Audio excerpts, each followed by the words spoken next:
एका बाजूला वाहतूक सुरू केली आणि हा रस्ता मोकळा केला.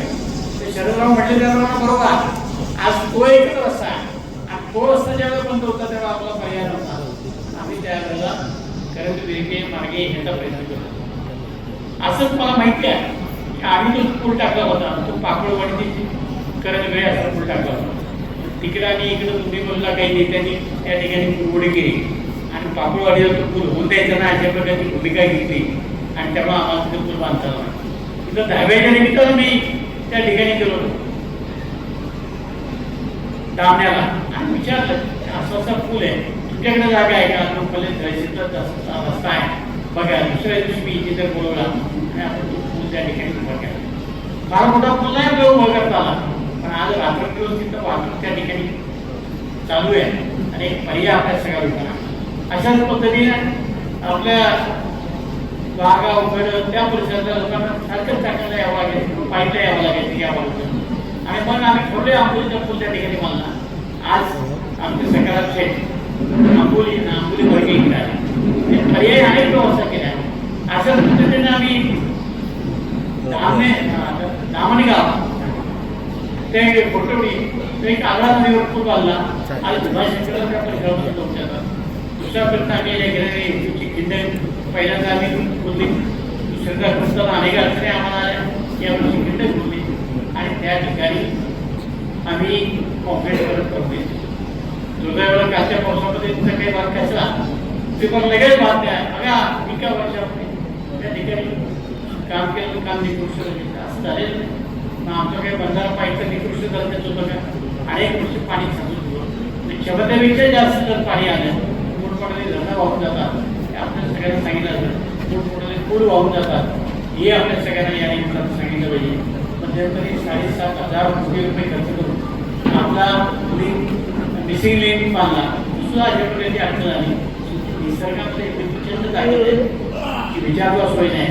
काल आपण चायनामध्ये पाहिलं असेल की मोठमोठ्या इमारती बांधल्या, लोक बांधल्या, परंतु डोंगराचा एक भाग असा कोसळला की त्या अख्ख्या 14-15 इमारती एका क्षणामध्ये त्या ढिगाऱ्याखाली काढून गेल्या. काय केलं? निसर्गापुढे आपलं कुणाचं चालत नाही आणि म्हणून करणं काम आपलं आहे. अशा प्रकारचं काम या तालुक्यामध्ये मी उभं केलं. दुर्दैवाने गेल्या 2 वर्षाच्या कारखान्यामध्ये अशा प्रकारचं नेतृत्व उभं राहिलं. निव्वळ खोटं बोलायचं, स्वतःला वेगळं काहीतरी समजायचं, काम दुसरं आणि म्हणायचं, दुसऱ्याला कमी लेखायचं, दुसऱ्याला शिवीगाळ करायची. आपल्याला माहिती आपली पालख्याची अंगाची भेटली आहे. आता पालख्या देऊवरनं पंढरपूरला, आळंदीवरनं पंढरपूरला गेले. काय केलं? धक्का लागलं. आपण काय म्हणतो? जय रामकृष्ण आहे. पायाला पाय लागलं तरी रामकृष्ण आहे म्हणतो, माऊली म्हणतो. काय केलं? लहान तो कुणीच नाही. यांना लहान आहे कळत, मोठाही कळत. ते स्वतःला इतकं मोठा समजता की मी तालुक्याचा आमदार झालो. म्हणजे मी फार कोणीतरी वेगळा झालो आणि राजा मी 3 वेळा आमदार झाला. तो समाज डोक्यावर खाली टाकून देतो. काय गडबडी झाली आम्हाला माहिती आहे, पण आमच्या सरकारच्या विरोधामध्ये आम्हाला बोलायचं नाही. आम्ही काही गोष्टी बोलत तुला संधी मिळाली ठीक आहे, आमचं काही म्हणणं नाही. आज कुटुंबाची कामं कर, ती कामं करायची आहे. तुम्ही आज काय करता? 9% करता. पावसाला अशा पद्धतीने करायचं. दुसऱ्या वेगवेगळ्या प्रकारच्या उत्पादने आपण रुपयाकडे 1 गुंठा त्यावेळेला आपल्याकडे 4 गुंठा आपल्याकडे उघडलेली असतात. याची जाणीव आपल्याला ठेवली पाहिजे. आता तुमच्याबद्दल बोलायचं म्हटलं तर इतक्या खात्याबद्दल आम्हाला यायचं नाही. काय आपले भाऊ आकडे टाकून जायचं वापरतात. ते काय एमएसबीच्या अधिकाऱ्यांना सांगितले की राजा आम्ही आकडे टाकून चालले. ते म्हणले साहेब काय करणार? काढायला गेले तर मला अवघड अडचण नाही. घरच्याला दिला तू सांगू शकत नाही, बाहेरच्या तू काय सांगणार? काय म्हणून अशा पद्धतीची माणसं आज तालुक्याच्या राजकारणामध्ये फिरून बसले. आपलं काही भयंकर असतं. आम्ही सत्याकडे काम केलं. आमच्या आजीदादा नेहमी काम आवडायचं. दुसऱ्याची चुकली केल्यानंतर कधी आवडायचं नाही. पवारसाहेबांचा तोच विषय आहे. जर आपण दुसऱ्याबद्दल सांगायला गेलो की त्याला राग यायचा. तेव्हा कामा करता बोलला किती तुम्ही आयुष्यात सोयी केली. मी काम होतं काम चुकायचं. मला 9% कधी जमलीच नाही. त्याचा मी माणूस बी नाही. हे आहे असं मी सांगितलं. मी शुद्ध शाकाहारी पण माळ घालायची लोकांना व्यवहार मागे काय गेले माल तुझ्यावर चुकी आहे. मनाची मान त्याच्यापेक्षा मोठी असते. माझा तर वारकरी संप्रदायाचा तुझा संपदा आहे. जी वारकरी संप्रदायाची पहिली शिक्षण संस्था निघाली त्याच्यामध्ये 4 विद्यार्थ्याचे माझे धाकटे चुलते होते. आमचा नवीन संपदा काय वारकरी संप्रदाय असा नाही. माझी काय यांच्यासारखी तेरबाची दुकानं मागण्याची हाणवण नाही.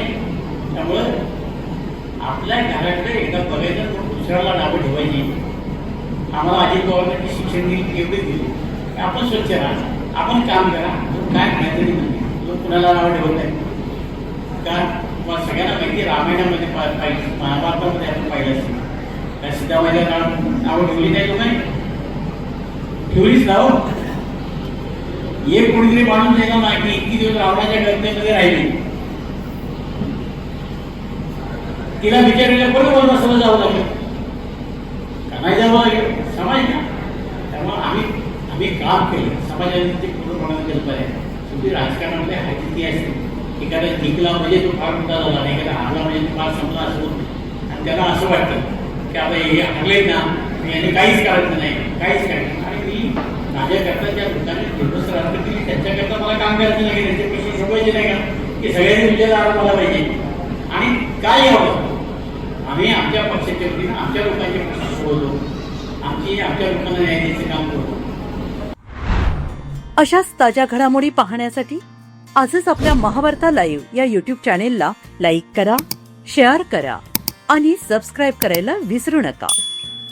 महावार्ता लाईव्ह, निर्भीड, निष्पक्ष, विश्वासार्ह.